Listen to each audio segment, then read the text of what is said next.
அருவிகளில் ஆர்ப்பரித்து கொட்டும் வெள்ளம். பிரதான அருவியான குற்றுலா மெயின் அருவியில் குளிப்பதற்கான தடை 8 நாட்களுக்கு பிறகு விலக்கப்பட்டது.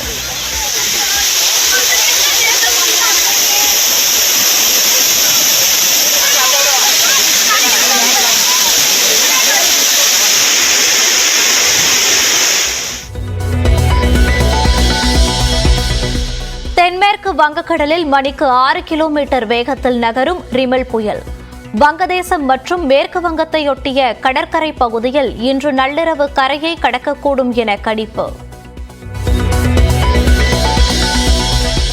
திருவள்ளூர் அருகே காக்கலூரில் ஆவின் பால் பண்ணை மேலாளர் சஸ்பெண்ட். அனுமதிக்கப்பட்ட அளவை விட கூடுதலாக பாலை லாரிகளில் அனுப்பி வைத்ததாக புகார்.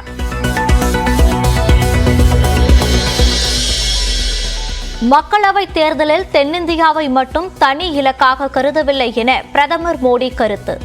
ஊழல்வாதிகளிடம் இருக்கும் பணத்தை உரியவர்களிடம் ஒப்படைப்பேன் என்று நியூஸ் 18 தொலைக்காட்சிக்கு பிரத்யேக பேட்டி. मेरा फोकस पूरा हिंदुस्तान है.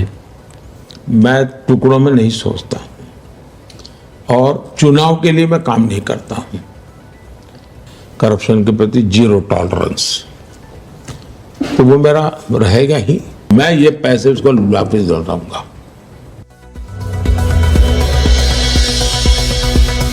தெய்வ மகனல்ல டெஸ்ட் டியூப் பேபி என பிரதமர் மோடியை விமர்சித்த நடிகர் பிரகாஷ் ராஜ். கலைஞன் அமைதியாக இருந்தால் சமூகம் கோழையாக மாறிவிடும் என கருத்து.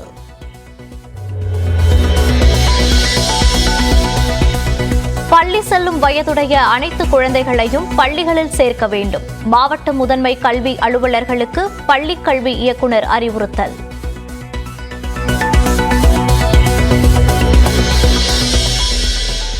பிரதமர் பதவிக்கான கண்ணியத்துடன் மோடி நடந்து கொள்ள வேண்டும் என பிரியங்கா காந்தி விமர்சனம். முஜ்ரா நடனம் தொடர்பாக இந்தியா கூட்டணியை விமர்சித்து பேசியதற்கு கண்டனம். காஞ்சிபுரம் வரதராஜ பெருமாள் கோயிலில் வைகாசி பிரம்மோற்சவ தேர் திருவிழா. ஆயிரக்கணக்கான பக்தர்கள் சேர்ந்து தேரை வடம் பிடித்து இழுத்தனர்.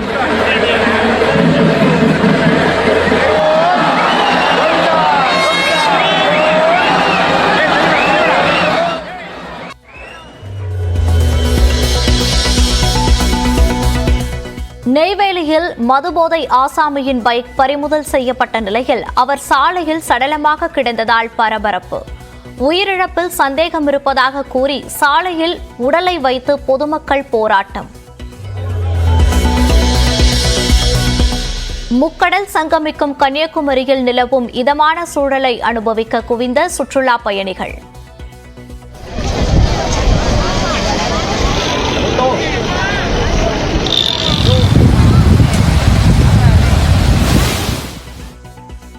புதுச்சேரியில் கடல் சீற்றத்துடன் இருப்பதால் சுற்றுலா பயணிகளுக்கு அனுமதி மறுக்கப்பட்டதால் ஏமாற்றம்.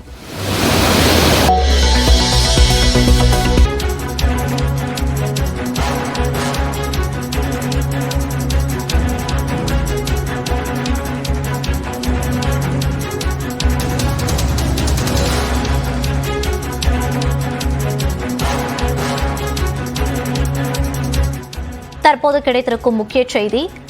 ரிமல் புயல் காரணமாக ஸ்பைஸ் ஜெட் விமானம் ரத்து செய்யப்பட்டுள்ளது. திடீரென விமான சேவை ரத்தானதால் ஸ்பைஸ் ஜெட் ஊழியர்கள் ஏமாற்றம் அடைந்தனர். விமான நிலையம் வந்த பிறகு இந்த அறிவிப்பு கிடைத்ததால் பயணிகள் மிகுந்த அவதியடைந்துள்ளனர். ரிமல் புயல் காரணமாக ஸ்பைஸ் ஜெட் விமானம் ரத்து செய்யப்பட்டுள்ளது. பயண திட்டத்தை மாற்றித் தருவதாக ஸ்பைஸ் ஜெட் ஊழியர்கள் கூறிய நிலையில் ஏமாற்றத்துடன் பயணிகள் திரும்பினர். மதுரையிலிருந்து 12 மணிக்கு தூத்துக்குடி செல்ல வேண்டிய விமானம் கடைசி நேரத்தில் ரத்தானதால் பயணிகள் ஏமாற்றம் அடைந்தனர். ரிமல் புயல் காரணமாக மதுரையிலிருந்து தூத்துக்குடிக்கு விமான சேவையை ரத்து செய்தது ஸ்பைஸ் ஜெட் நிறுவனம். திடீரென விமான சேவை ரத்தானதால் ஸ்பைஸ் ஜெட் ஊழியர்களுடன் பயணிகள் வாக்குவாதத்தில் ஈடுபட்டனர். விமான நிலையம் வந்த பிறகு இந்த அறிவிப்பு கிடைத்ததால் பயணிகள் மிகுந்த அவதியடைந்தனர். ரிமல் புயல் எதிரொலியாக மதுரையிலிருந்து செல்ல வேண்டிய விமானம் கடைசி நேரத்தில் ரத்து செய்யப்பட்டது.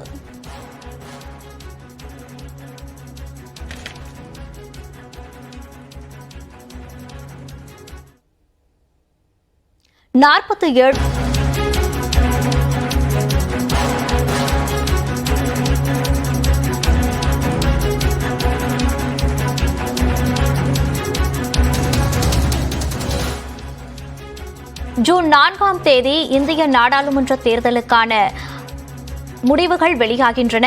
அன்றைய நாளில் வெற்றி கொடி ஏற்றுவோம் என்று தமிழ்நாடு முதலமைச்சர் மு.க.ஸ்டாலின் தெரிவித்துள்ளார். திமுக தொண்டர்களுக்கு முதலமைச்சர் மு.க.ஸ்டாலின் மடல் மூலம் இதனை தெரிவித்துள்ளார். இது குறித்த கூடுதல் விவரங்களை நமது செய்தியாளர் அபினேஷ் வழங்க கேட்கலாம். அபினேஷ், முதலமைச்சர் மு.க.ஸ்டாலின் என்னென்னலாம் அந்த மடல்ல குறிப்பிட்டிருக்காரு, விவரங்களை பதிவு பண்ணலாம். தலைவரும் தமிழ்நாடு முதலமைச்சரான மு.க.ஸ்டாலின் திமுக தொண்டர்களுக்கு ஒரு கடிதத்தை எழுதியிருக்கிறார். குறிப்பாக வருகிற ஜூன் 3ஆம் தேதி மறைந்த முன்னாள் முதலமைச்சர் கருணாநிதி அவர்களுடைய பிறந்த நாள். இந்த நூற்றாண்டு நிறைவை ஒட்டி முதலமைச்சர் மு.க.ஸ்டாலின் திமுக தொண்டர்களுக்கு ஒரு நிறைவு மடலை எழுதியிருக்கிறார். குறிப்பாக தமிழ்நாட்டு அரசியல் வரலாற்று மட்டுமில்லாமல் இந்திய அரசியல் வரலாற்றில் கலைஞர் கருணாநிதி அவர்களை போன்ற பொது வாழ்வில் சளைக்காமல் உழைத்து பல சாதனைகளை படைத்த தலைவர் என்பது காண்பது அரிது எனவும் தன்னுடைய அறிக்கையில குறிப்பிட்டிருக்கக்கூடிய அவர் இந்த நூற்றாண்டு பிறந்த நாளில் தமிழ்நாடு அரசின் சார்பில் சென்னை கிண்டியில் கலைஞர் பன்னோக்கு மருத்துவமனை, மதுரையில் கலைஞர் நூற்றாண்டு நூலகம், அலங்காநல்லூரில் கலைஞர் நூற்றாண்டு நினைவு ஏறுதழுதல் அரங்கம், சென்னை கிளாம்பாக்கத்தில் கலைஞர் நூற்றாண்டு பேருந்து முனையம், அதே போல கலைஞர் நிரந்தரமா இருக்கக்கூடிய மெரினா கடற்கரையில் ஒரு வரலாற்று ஆவணமாக கலைஞர் நினைவிடம் உள்ளிட்டவை கடந்த ஓராண்டில் நிறைவடைந்துள்ளது எனவும் தன்னுடைய கடிதத்தில் குறிப்பிட்டிருக்கிறார். மேலும் அறக்கட்டளை சார்பில் திமுக அறக்கட்டளை சார்பில் திருவாரூரில் கட்டி முடிக்கப்பட்டு திறந்து வைக்கப்பட்டுள்ள கலைஞர் கோட்டம் உள்ளிட்டவை எல்லாம் கடந்த ஓராண்டில் இந்த நூற்றாண்டில் செய்திருக்கிறோம் அப்படின்னு தன்னுடைய நூற்றாண்டு நிறைவு கலைஞர் நூற்றாண்டு நினைவு மடலில் அவர் குறிப்பிட்டிருக்கிறார். விவரங்களுக்கு நன்றி அபிஷேக்.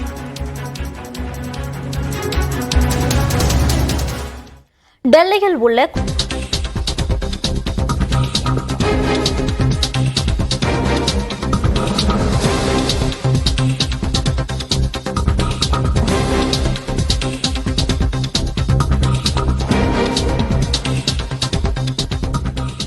தூத்துக்குடி மாவட்டம் விளாத்திக்குளம் அருகே ட்ரைசைக்கிள் மீது கார் மோதியதில் 3 பேர் உயிரிழந்தனர்.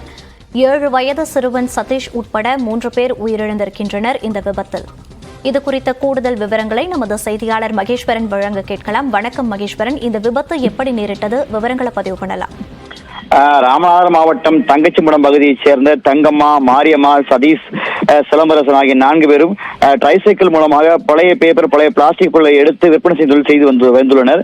இந்த நிலையில் இன்று தூத்துக்குடி மாவட்டம் விளாத்திக்குளம் அருகே உள்ள சூரங்குடி, சண்முகாபுரம் உள்ளிட்ட பகுதியில் பழைய பொருட்கள், அந்த பழைய பிளாஸ்டிக் பொருட்களை வாங்கி கொண்டு ட்ரைசைக்கிள் மூலமாக தங்கள் ஊருக்கு சென்று கொண்டிருக்காங்க. அப்ப சென்று கொண்டிருக்கும் போது கீழே சண்முகம் கிராமத்திலிருந்து கிழக்கு கடற்கரை நோக்கி கடக்க முயன்ற போது கன்னியாகுமரியிலிருந்து வேளாங்கண்ணி நோக்கி சென்ற சொகுசு கார் மோதி விபத்துக்குள்ளானது. இந்த விபத்துக்குள்ளானதில் ட்ரைசைக்கிள் வந்த தங்கம்மா, மாரியம்மா, 7 வயது சிறுவன் சதீஷ் ஆகியோர் 3 பேருமே சம்பவ இடத்தில் பரிதாபமாக உயிரிழந்தனர். அதே போல அந்த ட்ரைசைக்கிள் வந்த சிலம்பரசன் படுகாயமடைந்தார். அதே போன்று சொகுசு காரில் பயணித்த கன்னியாகுமரி மாவட்டம் மார்த்தாண்டம் பகுதியைச் சேர்ந்த செல்வராஜ், அதனுடைய ஓட்டுநர் ஜெனித், குமரி தங்கம் ஆகிய 4 பேரும் காயமடைஞ்சாங்க. இந்த காயமடைஞ்ச அனைவரும் தூத்துக்குடி அரசு மருத்துவமனையில் சிகிச்சைக்கு அனுமதிக்கப்பட்டிருக்கிறார். இந்த உயிரிழந்த 3 உடல்களையும் சூரங்குடி போலீசார் மீட்டு உடற்குறைக்காக விளாத்திக்குளம் அரசு மருத்துவமனைக்கு அனுப்பி வைத்திருக்கிறார். அது மட்டுமன்றி இந்த விபத்து குறித்து வழக்கு பதிவு செய்து விசாரணை நடத்தி வராங்க. விவரங்களுக்கு நன்றி மகேஸ்வரன்.